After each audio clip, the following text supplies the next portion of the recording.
सत श्री अकाल। स्वागत है आपका कुंडली सीक्रेट्स एपिसोड 2 में। आज हम बात करेंगे सेकंड हाउस की। Second house, the secret of your money, family and wealth. देखो, आप अच्छा कमा रहे हैं लेकिन सेविंग्स नहीं बन रही, या फिर आपके पास पैसा आता है और सरप्राइजिंगली पैसा टिक भी जाता है। कुछ लोगों की इनकम एवरेज होती है लेकिन धीरे धीरे उनकी वेल्थ बिल्ड होती जाती है, और कुछ लोग बहुत अच्छा कमाते हैं लेकिन सालों बाद भी फाइनेंशियल सिक्योरिटी फील नहीं कर पाते। तो क्या डिफरेंस है? क्या सिर्फ इनकम मैटर करती है? नहीं। ज्योतिष में वेल्थ को समझने के लिए एक बहुत इंपॉर्टेंट हाउस है जो है सेकंड हाउस। देखो, सेकंड हाउस ना सिर्फ पैसा नहीं बताता, ये आपकी family, speech, food habits, accumulated wealth, values और रिसोर्सेज के बारे में भी इम्पोर्टेंट क्लूज देता है। और सबसे इंटरेस्टिंग बात, आपकी कुंडली में सेकंड हाउस स्ट्रॉन्ग है या वीक, ये आपके फाइनेंशियल पैटर्न को समझने में बहुत इम्पोर्टेंट हो सकता है।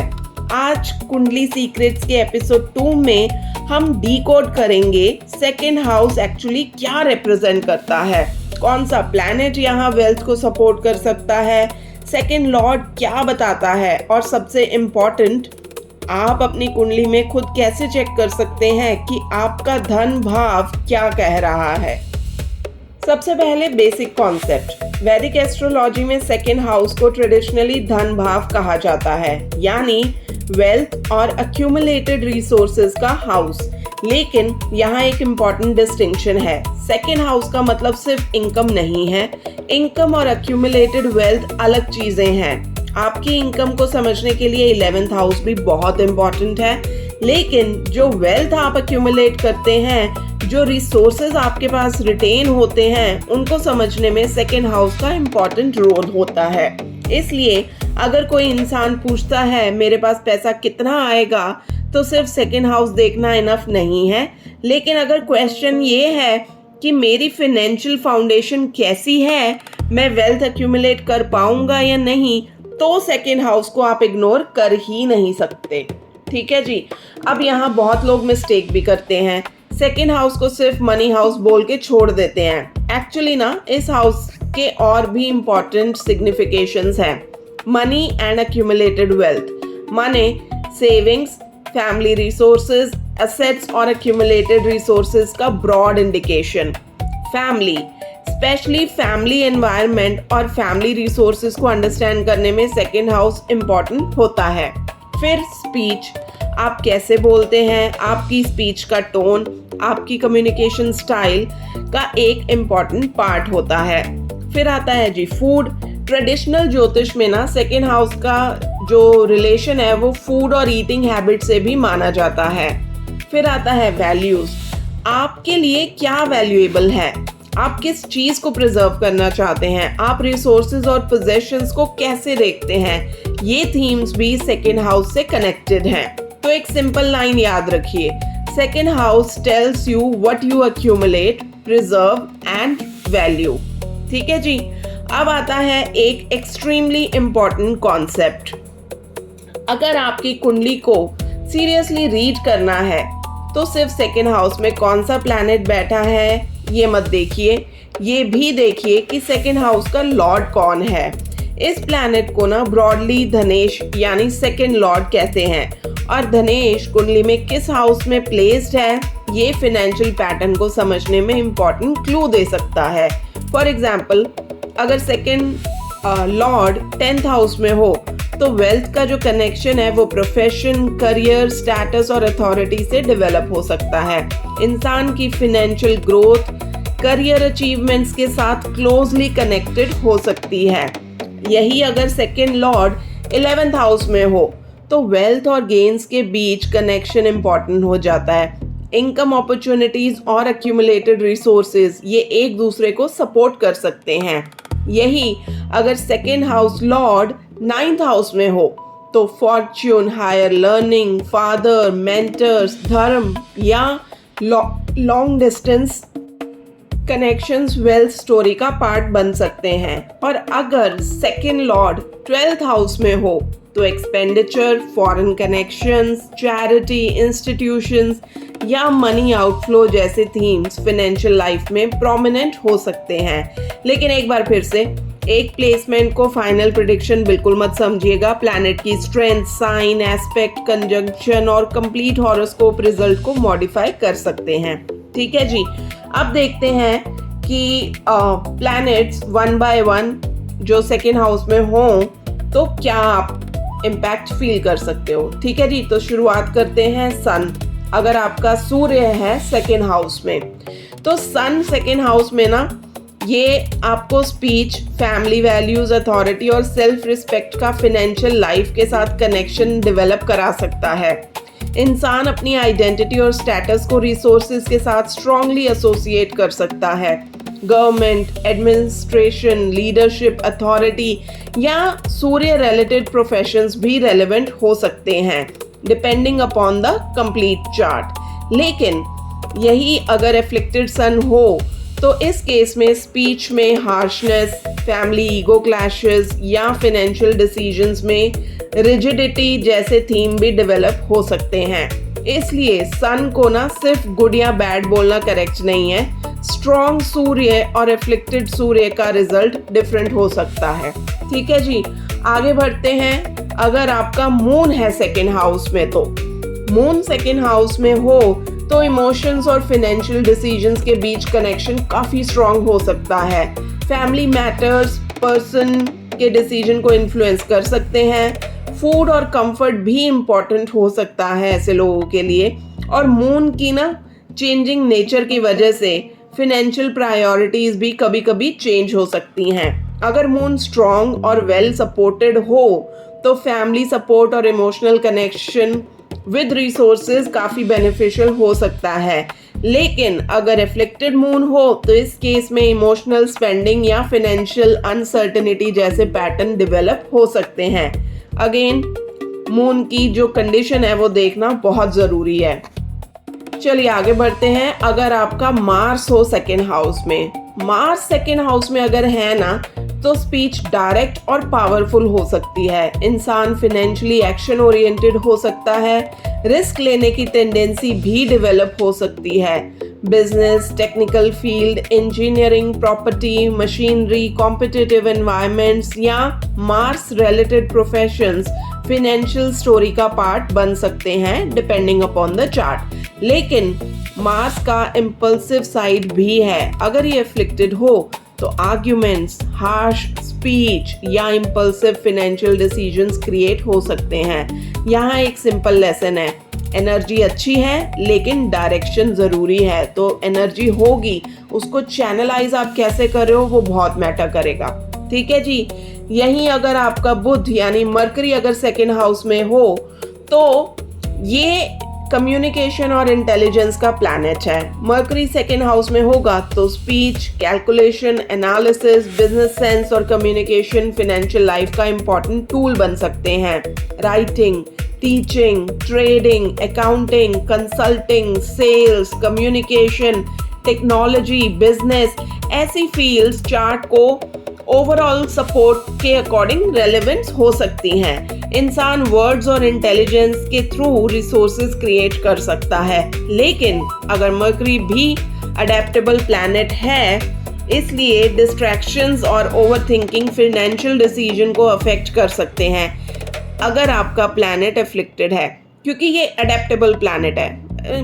बुध को क्या बोलते हैं, बच्चे जैसा है ना, राजकुमार बोला जाता है इसको। तो वो बड़ी जल्दी अडेप्टेबल भी हो जाता है। इसलिए आप डिस्ट्रैक्शन से, ओवरथिंकिंग से यहाँ पे जितना दूर रहेंगे और उनको अपने फाइनेंशियल डिसीजन पे हावी नहीं होने देंगे उतना आपके लिए बेटर है।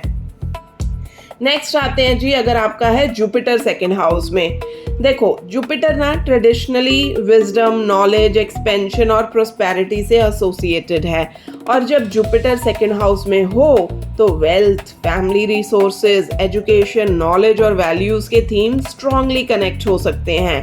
Teaching, advisory work, finance, law, education, guidance, knowledge based profession, ये सब जुपिटर के ब्रॉडर थीम्स हैं।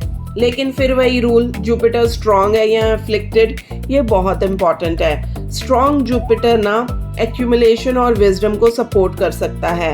यहीं अगर आपका जुपिटर एफ्लिक्टेड है तो एक्सेसिव ऑप्टिमिज्म, ओवर कॉन्फिडेंस या पुअर जजमेंट क्रिएट कर सकता है। ठीक है जी, आगे बढ़ते हैं। अगर आपका है Venus in the second house, तो वीनस अगर सेकेंड हाउस में हो तो luxury, comfort, beauty, art, relationship और मटेरियल रिसोर्सेज के थीम प्रोमिनेंट हो सकते हैं। इंसान को ब्यूटीफुल चीज़ें पसंद आ सकती हैं।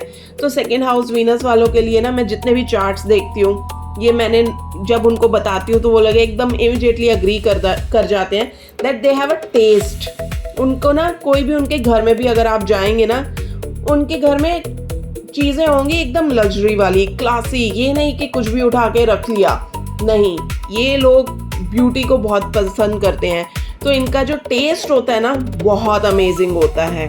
ठीक है जी, तो जैसे मैंने बोला कि अगर सेकेंड हाउस है आपका, सेकेंड हाउस में अगर आपका वीनस है तो इंसान को ब्यूटीफुल चीज़ें पसंद आ सकती हैं। अच्छा खाना, comfort, luxury, fashion, art, entertainment, design, hospitality और Venus related professions financial story में इम्पॉर्टेंट आपके हो सकते हैं। लेकिन एक इंटरेस्टिंग कॉन्ट्रडिक्शन भी हो सकता है। अगर वीनस स्ट्रॉन्ग है तो कंफर्ट और रिसोर्सेज अट्रैक्ट करने की एबिलिटी हो सकती है, लेकिन अगर वीनस हो आपका एफ्लिक्टेड तो लग्जरी और अननेसेसरी एक्सपेंडिचर के बीच बैलेंस बहुत डिफिकल्ट भी हो सकता है। यानी पैसा कमाना और पैसा खर्च करना दोनों वीनस के थीम बन सकते हैं। ठीक है जी, आगे बढ़ते हैं। यही अगर आपका सैटर्न यानी शनि हो सेकेंड हाउस में, देखो सैटर्न का नाम आते ही लोग सोचते हैं डिले, लेकिन शनि का मतलब सिर्फ डिनायल नहीं है। सैटर्न ना डिसिप्लिन, रिस्पॉन्सिबिलिटी और लॉन्ग टर्म एक्यूमुलेशन को भी रिप्रेजेंट करता है। सेकेंड हाउस में शनि हो तो फाइनेंशियल ग्रोथ स्लो और स्ट्रक्चर्ड हो सकती है। इंसान को वेल्थ बिल्ड करने में टाइम लग सकता है। फैमिली रिस्पॉन्सिबिलिटीज अर्ली फील आपको हो सकती हैं। स्पीच रिजर्व्ड या सीरियस हो सकती है, लेकिन अगर सैटर्न स्ट्रॉन्ग है तो long term financial discipline develop हो सकता है। इसलिए सैटर्न का लेसन जो है ना वो यहाँ पे यही है आपके लिए कि slow money can become stable money. ठीक है जी, आगे बढ़ते हैं। अगर है आपका Rahu in the second house, तो देखो ये ना सबसे इंट्रीगिंग प्लेसमेंट है। राहु सेकेंड हाउस में ये वेल्थ और मटेरियल रिसोर्सेज के अराउंड स्ट्रॉन्ग डिजायर डेवलप कर सकता है। इंसान अनकन्वेंशनल सोर्सेज से पैसा क्रिएट करने की तरफ अट्रैक्ट हो सकता है।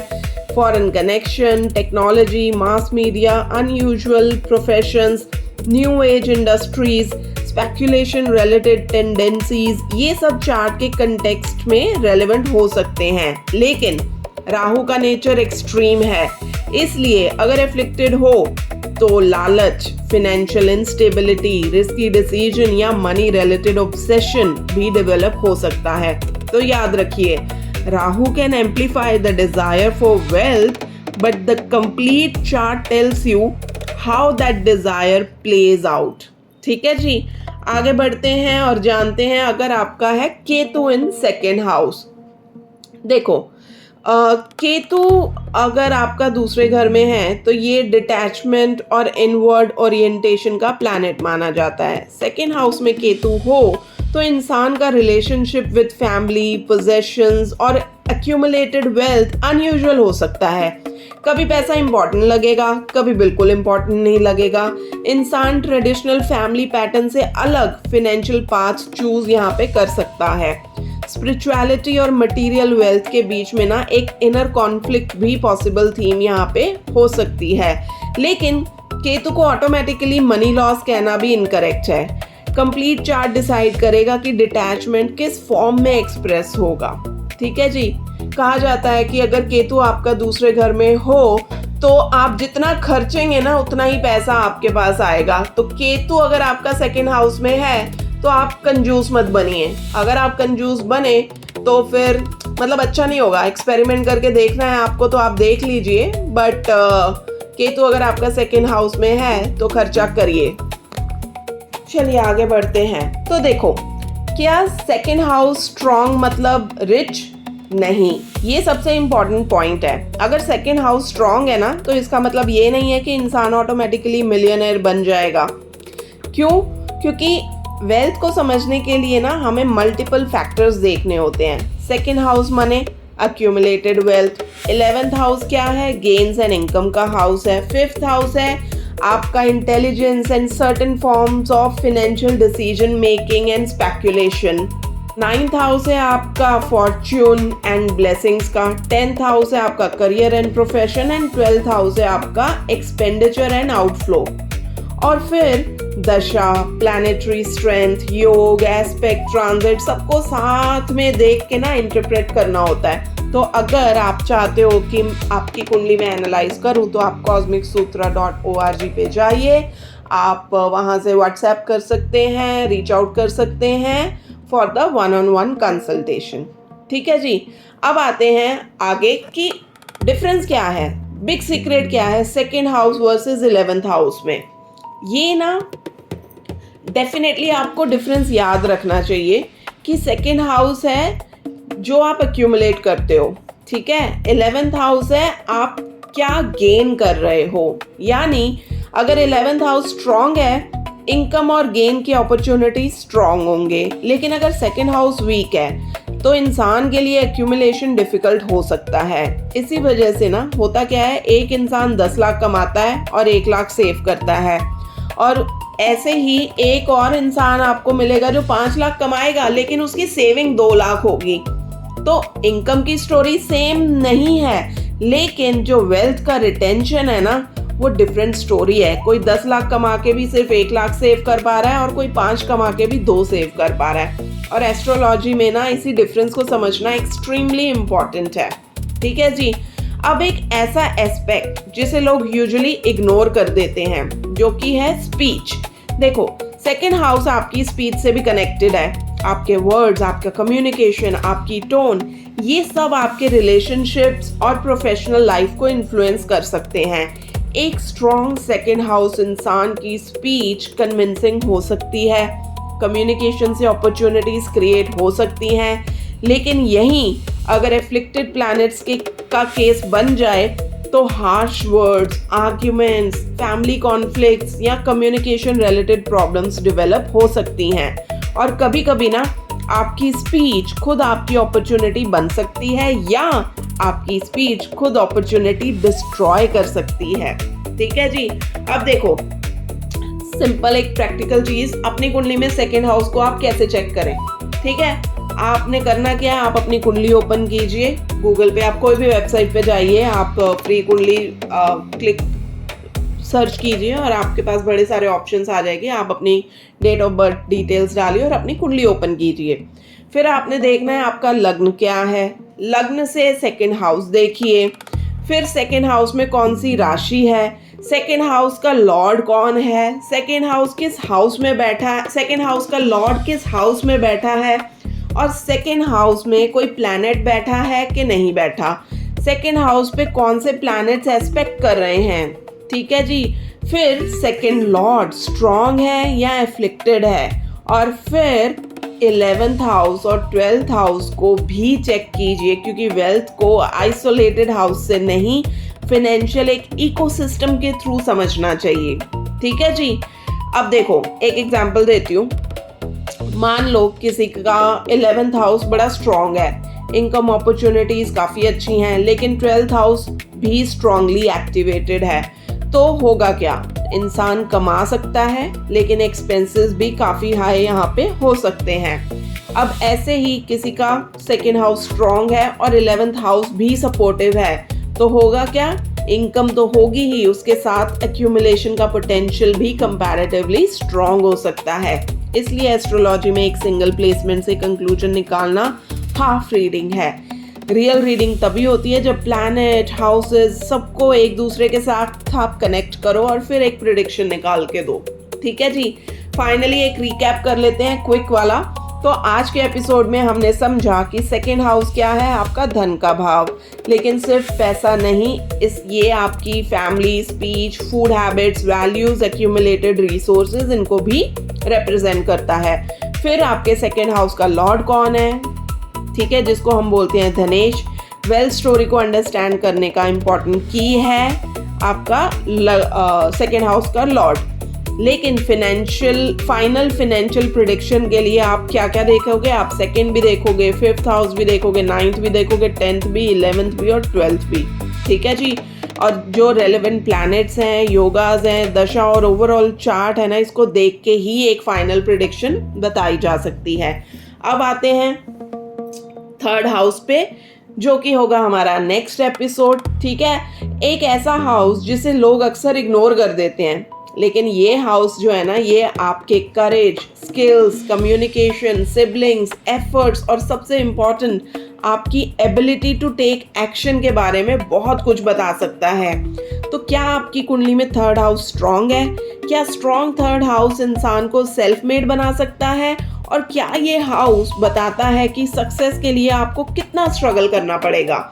ये सब हम डीकोड करेंगे हमारे नेक्स्ट एपिसोड में। और अगर आप एपिसोड 2 तक आ ही गए हो तो कमेंट्स में लिख दीजिए धन भाव, और चैनल को भी सब्सक्राइब कर लो, क्योंकि मैं यहाँ पे सिर्फ कुंडली के फर्स्ट 2 हाउसेस नहीं डीकोड कर रही, मैं सारे हाउसेस डीकोड करूँगी।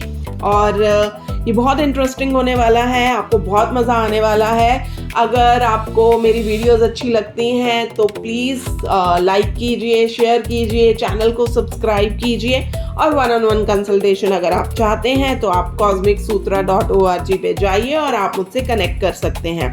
ठीक है जी, चलिए मिलते हैं हमारे एपिसोड 3 में। Thank you.